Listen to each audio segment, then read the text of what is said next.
tu pries en marchant, lorsque tu pries pour les pauvres, tu pries pour les orphelins, tu pries pour les personnes abandonnées, tu pries pour les malades, tu pries pour l'église, tu pries pour toutes ces choses, il y a une récompense. Tu ne peux pas te juger toi-même.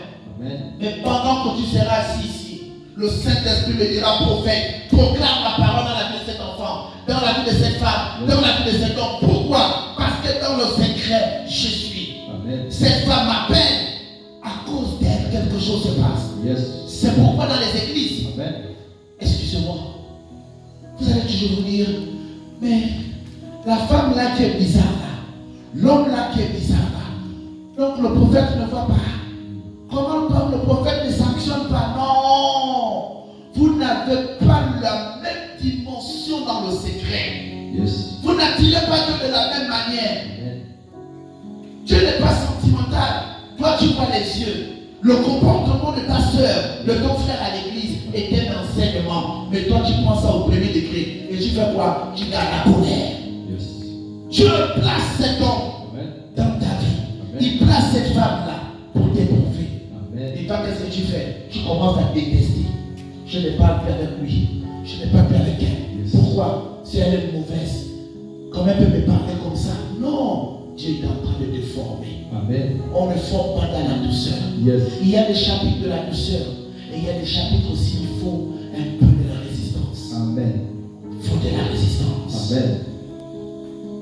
Daniel avait un secret. Je te pose la question.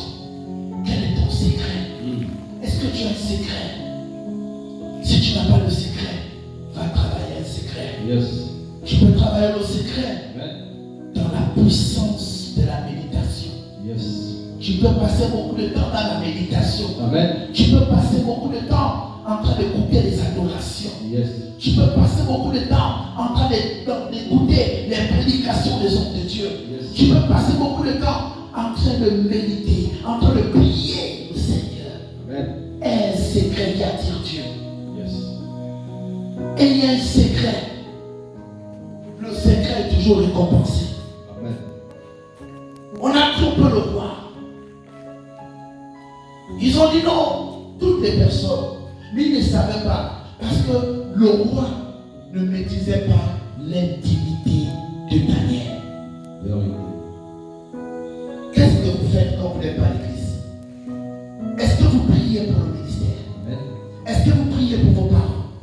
Est-ce que vous priez pour la nation?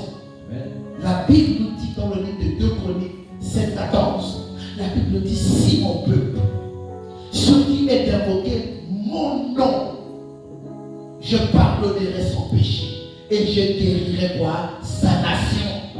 Nous sommes des chrétiens qui ne prions pas pour la nation. Il y a une bénédiction lorsqu'on invoque Dieu pour la nation. Mais regarde comment tu pries. Toute ta prière, il n'y a pas le pays. Toute ta prière, il n'y a pas le chef de l'État. Toute ta prière, il n'y a pas les institutions. Toute ta prière, il n'y a pas l'intercession en faveur des malades. Toute ta prière, il n'y a pas prière pour les ministres. Toute ta prière, il n'y a pas prière pour les routes. Toute ta prière, il n'y a rien. Quel est ton secret? Ce soir, si tu n'as pas de secret, je t'en donne des clés. La première clé repose sur la parole. L'officialisation de la parole de Dieu est une clé. Avant de lire la Bible, présente-toi. Dis, papa, parle-moi. Il va t'ouvrir les yeux de l'esprit. Tu vas voyager en méditant. Et chaque fois que tu pries, chaque fois que tu invoques le Seigneur, tu aurais un goût de lire la Bible. Tu ne liras plus de manière littéraire, mais tu auras le goût. C'est une clé. La deuxième clé, c'est la louange et l'adoration. Une personne qui adore et qui loue fait attirer la présence et fait asseoir le trône. Tu veux faire asseoir le trône de Dieu? Adore. Adore. Ça, c'est la deuxième clé. Adore. La Bible dit que chaque fois que Saoul était désemparé, chaque fois que Saoul n'allait pas bien, il appelait Dieu. avec quoi? Avec le psycho. Il devait jouer quoi? La harpe. Pour annoncer quoi? Les tensions. Amen. L'adoration adoucit. L'adoration apaise les moins. L'adoration fait asseoir le Dieu. C'est la deuxième clé. Yes. Alléluia. Amen. La troisième clé, c'est l'attachement au ministère auquel Dieu t'appelle. Ayez l'amour pour le ministère. Amen. Parce que le jour où Dieu viendra vous prendre, qu'est-ce que vous allez présenter à Dieu? Les maisons, il te dira, est-ce que c'est dans cette maison-là, elle était réservée pour moi? Les voitures, est-ce que c'était réservé pour moi? Mais qu'est-ce que tu as fait dans la maison de Dieu? Qu'est-ce que tu as fait pour Dieu? Yes. Qu'est-ce que tu as sémé pour Dieu? Tout ce que vous voyez quelqu'un s'aimer dans la maison de Dieu, il prépare le chemin. Amen.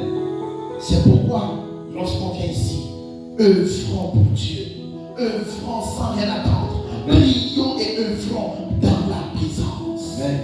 C'est Dieu. Ils ont trompé le roi. Amen. Alléluia. Amen. Ils ont trompé le roi. Attention. Il y a quelque chose que tu aimes beaucoup faire. C'est ce que tu aimes beaucoup faire. Que les gens regardent. Ils vont prendre ça.